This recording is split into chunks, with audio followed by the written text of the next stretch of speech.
हरे Krishna, Radhe Radhe. Blog की शुरुआत हो रही है सुबह की चाय के साथ। चाय तो नहीं है बट जो अदरक का पानी मैं लेती हूँ वही है। और अभी टाइम हो रहा है सुबह के 5:30। वैसे मैं 5 बजे उठ गई थी। उठने के बाद अपना फ्रेशअप होके मम्मी को ना मैंने उठा लिया था, उनको दवाई दे दी थी, वो सुबह सुबह दवाई लेती हैं। उसके बाद अब मैं लग गई हूँ अपने कामों में। सबसे पहले मैंने सारे घर में ना झाड़ू लगा ली है, क्योंकि सबसे पहले सुबह उठ के जब घर में झाड़ू लग जाती है ना अच्छा लगता है। और अगर ये झाड़ू हम ये सोचेंगे ना थोड़ा अभी थोड़ी देर में लगाएंगे, थोड़ी देर में लगाएंगे, फिर ये झाड़ू ना बहुत लेट हो जाती है और घर के काम बहुत ज़्यादा लेट हो जाते हैं। तो मैं कोशिश करती हूँ सुबह उठने के बाद तुरंत घर में झाड़ू लगाऊं और पोछा लगाऊं। उसके बाद नहा धो के अपना पूजा पाठ का काम कर लूँ, फिर बाकी के काम होते रहेंगे। तो यहाँ पे मैं आ गई हूँ बाहर पे और अभी हल्का सा अब उजाला भी होने लग गया है। अंदर का सारा झाड़ू लग गया है, बस बाहर का एरिया बचा था, इसमें भी मैंने लगा दिया है। और थोड़ा सा अभी इसे भी बाहर थोड़ा रोड साइड में जो है ना वहाँ पे भी मैं सफाई कर देती हूँ गेट के पास में, क्योंकि वहाँ पे भी साफ करना बहुत ज़्यादा ज़रूरी है। पता है हमारा घर ना अंदर से चाहे कैसा भी हो, लेकिन जो उसका मेन गेट होता है ना वो बहुत अच्छे से साफ़ सुथरा होना चाहिए। तो यहाँ पे मैंने झाड़ू लगाने के बाद ना पोछा भी लगा लिया है और आज ना मैं मॉप से पोछा लगा रही हूँ। तो यहाँ पे ये बहुत टाइम के बाद आज मैं मॉप से पोछा लगा रही हूँ। ख़राब हो रखा है, बहुत छोटा हो रखा है, तो झुक के लगाना पड़ता है। इसी चक्कर में ना मैं लगाती नहीं हूँ। इससे हाथ से वैसे ज़्यादा अच्छा रहता है ना, मॉप्स के मुकाबले हाथ से पोछा लगाना अच्छा रहता है। मुझे हाथ वाला अच्छा लगता है क्योंकि उससे ना सफाई बहुत जल्दी अच्छे से साफ हो जाता है हाथ से। इसे थोड़ा सा जो कोने कोने रहते हैं ना वो रह जाते हैं मॉप से, लेकिन आज मैंने बहुत टाइम के बाद मॉप से पोछा लगाया है। अभी ना घर में सब लोग सोए हैं और मेरा झाड़ू पोछा हो गया है। सुबह जल्दी उठने का ना एक फ़ायदा ये भी रहता है, पोछा जो है ना बहुत अच्छे से लग जाता है। अगर घर में सब लोग जगे रहते हैं या फिर हम बहुत लेट में पोछा लगाते हैं ना, तो सब लोग इधर से उधर जाते रहते हैं, पूरे घर में चलते रहते हैं ना, तो पोछा भी ख़राब हो जाता है। और फिर हमको आता है गुस्सा, क्योंकि जो पोछा लगाता है ना उसी को पता होता है कि सफाई करते करते ना अगर उसी समय गंदा हो जाता है ना तो बहुत गंदा लगता है, फिर मुझे तो अच्छा नहीं लगता। इसीलिए ना मैं सुबह सुबह ही पोछा लगा देती हूँ, जब सब लोग सोए रहते हैं तब अच्छे से लग जाता है, तो सूख भी जाता है। तो यहाँ पे घर की सफाई हो गई है, मैंने भी नहा लिया है। नहाने के बाद मैं आ गई हूँ मंदिर में। अब करनी है मंदिर की सफाई, क्योंकि यहाँ पे पोछा नहीं लगा था, यहाँ पे मैं नहाने के बाद ही आती हूँ। तो मंदिर की सफाई करके कान्हा जी को उठा दिया है। अब कराते हैं इनको प्रेम भाव से स्नान। और मैंने इनके लिए लगा दिया है हीटर, क्योंकि बाहर ना आज बहुत ज़्यादा ठंड है और इन्होंने ना कल भी नहीं नहाया था, इसीलिए ना मैंने इनको आज नहला दिया है। 1-2 दिन गैप करके मैं इनको नहलाती हूँ, तो आज इनकी नहाने की बारी थी, बट ठंडा बहुत था, इसलिए ना मैंने इनके लिए हीटर लगा दिया है यहाँ पे, ताकि इनको थोड़ा सा ठंड कम लगे। और इसी बीच में ना फिर मम्मी उठ गई थी, तो सबसे पहले मम्मी को देते हैं अब अदरक का पानी, और उसके बाद ना फिर मैं पूजा करूँगी। मैंने कान्हा जी को रेडी कर दिया है, पूजा की सारी तैयारी हो गई है। और पूजा करने से पहले ये काम भी बहुत ज़्यादा ज़रूरी है। तो फैमिली के साथ रहने में ना सब कुछ एडजस्ट करना पड़ता है, सब कुछ मैनेज करना पड़ता है। और ये बात ये सच भी है कि धीरे धीरे हम जब काम करना स्टार्ट कर देते हैं ना तो सब कुछ मैनेज भी हो जाता है। जिस हिसाब का हमारा माहौल होता है घर का, जिस हिसाब की टाइमिंग होती है, उस हिसाब से हम खुद को ढाल ही लेते हैं। जैसे जिस टाइम पे बच्चों का स्कूल होता है उस टाइम पे अलग रूटीन होता है, जिस टाइम पे छुट्टियां होती हैं उस टाइम पे अलग रूटीन होता है, या फिर जिस टाइम पे कोई घर में आता है उस टाइम का फिर अलग ही रूटीन हो जाता है। सिचुएशन जैसी भी हो, लेकिन हम गृहिणियाँ उस हिसाब से खुद को ढाल ही लेती हैं। तो यहाँ पे मेरी पूजा भी हो गई है और मेरे कान्हा जी देखो कितने सुंदर लग रहे हैं। आज ना मैंने उनको कर्ली हेयर पहनाए हैं बड़े वाले, तो ये भी इनमें बहुत ज़्यादा सूट करते हैं। यहाँ पे अब मैं आ गई हूँ छत में, और छत में सबसे पहले मैंने तुलसी जी को टीका लगा लिया है और उसके बाद ना उनको चढ़ा दिया था पानी, क्योंकि आज ना बहुत ज़्यादा हवा चल रही है बाहर। दिया तो मैं लेके आई थी लेकिन जला नहीं पाई क्योंकि हवा बहुत तेज़ है। इसके बाद मैंने सूर्य को भी जल चढ़ा दिया है।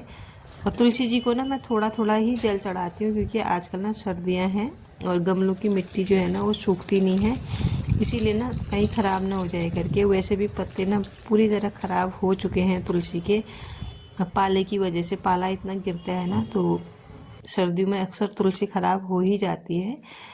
और अब मैं सीधे आ गई हूँ किचन में। किचन में आके मैंने दूध गर्म कर लिया है। सबसे पहले लगाते हैं कान्हा जी को भोग, क्योंकि उनको भी भूख लग रही होगी। सुबह सुबह जैसे बच्चों को भूख लगती है ना, उसी तरह मुझे लगता है कि कान्हा जी को भी भूख लगी होगी। तो यहाँ पे उनको लगा दिया है प्रेम भाव से दूध का भोग। और फिर मैंने भी बना ली थी अपने लिए चाय, क्योंकि अभी तक हमने चाय पी नहीं है। तो सबसे पहले पी लेते हैं चाय और उसके बाद फिर आगे के काम करेंगे। और आज का जो दिन है ना वो भी बहुत भाग दौड़ वाला रहा। वैसे आज ना हमारे वहाँ त्यौहार भी होता है मकर संक्रांति का।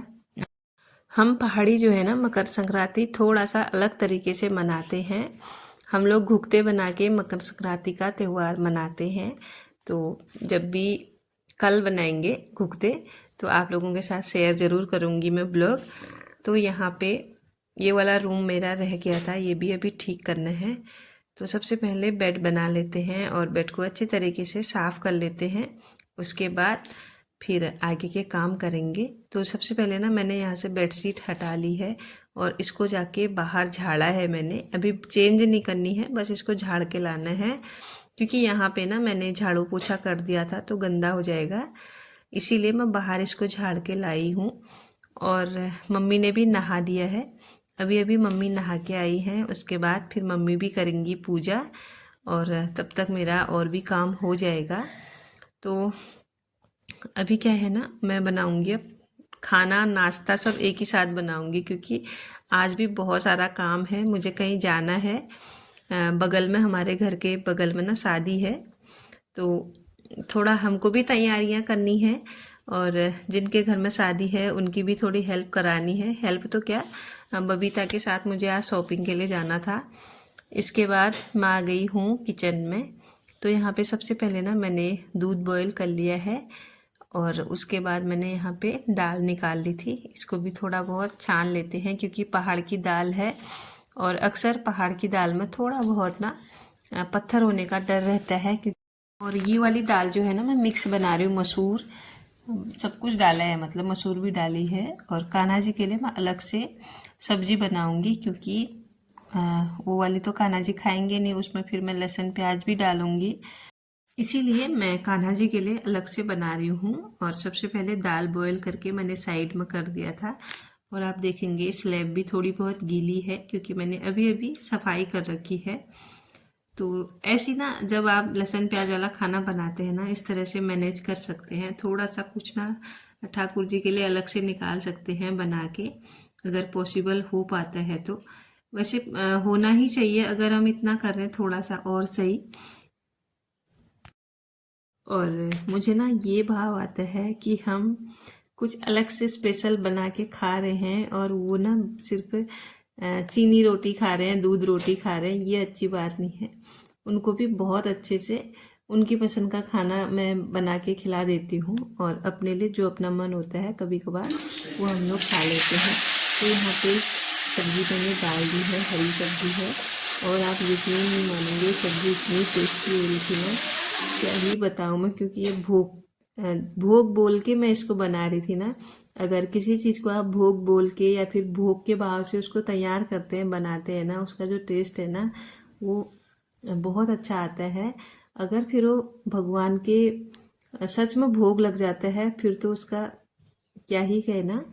तो यहाँ पे ये बहुत अच्छी सब्जी बन के रेडी हुई थी। भले ही मैंने इसमें कुछ नहीं डाला था, बस एक आलू है, हरी पत्तियाँ हैं, एक मूली डाली है, लेकिन इसका स्वाद जो है ना लाजवाब था। इसीलिए ना जब हम लोग खाना बनाते हैं ना, खासकर जो हाउसवाइफ होती हैं, वो ना कभी भी चिढ़ के खाना ना बनाए या फिर गुस्से से खाना ना बनाए, गलत भाव विचारों से खाना ना बनाए। कभी कभी होते हैं ना जो है मन में ना अलग अलग तरह के विचार आते हैं, तो जिस विचार से जिस भाव से हम अपने घर का खाना बनाते हैं ना, वही भाव विचार ना वो खाना खाने वालों के दिमाग में भी चलने स्टार्ट हो जाते हैं, बोलते हैं। इसीलिए जब भी खाना बनाएं खुश होके बनाएं, पूरे मन से बनाएं। चाहे आप कुछ भी बना रहे हो, एक सूखी रोटी क्यों ना बना रहे हो, बट उसमें थोड़ा सा प्रेम भाव से आप बनाएंगे ना तो बहुत अच्छा बनता है। तो यहाँ पे ये मैंने अपने लिए रेडी कर दिया है। लहसुन प्याज सारा काट दिया है, टमाटर भी कट हो गया है, और जो लहसुन है ना उसको मैंने काटा नहीं था, बस जो ये कूटनी है इसमें मैंने हल्का सा ना इसको दरदरा सा कूट लिया था, ताकि जो इसका टेस्ट है ना वो बहुत अच्छा आता है दरदरा काट के। अगर मैं इसको पीसीस में काटती ना तो बच्चे नहीं खाते, इसीलिए मैंने इसको दरदरा सा जो है कूट लिया था। और आप देख सकते हैं अभी मैं जा रही हूँ और मेरा खाना मैं ऐसी थोड़ा थोड़ा ना खा के गई थी, क्योंकि मम्मी ने बोला था कि ऐसे भूखे पेट ना घर से बाहर नहीं जाते हैं, इसीलिए मैं थोड़ा बहुत खाना खा के गई। अभी घर में ना सिर्फ कान्हा जी को भोग लगा था, उसके बाद मैं ही खा के गई हूँ। फिर मम्मी ने सबको खिलाया होगा मेरे जाने के बाद। तो हम निकल गए हैं मार्केट की ओर, थोड़ा सा दूर जाना था इसलिए, और टाइम भी लगता है, शादी की शॉपिंग है, इसीलिए ना जल्दी निकलना पड़ा बबीता और मुझे। तो आज का जो ब्लॉग है अब उसको मैं यहीं पे एंड करती हूँ। कैसा लगा आप लोगों को कमेंट करके ज़रूर बताइएगा। मिलती हूँ आपको नेक्स्ट ब्लॉग के साथ, तब तक के लिए bye bye everyone, thanks for watching, Radhe Radhe. और अगर वीडियो पसंद आई हो तो लाइक ज़रूर कीजिएगा।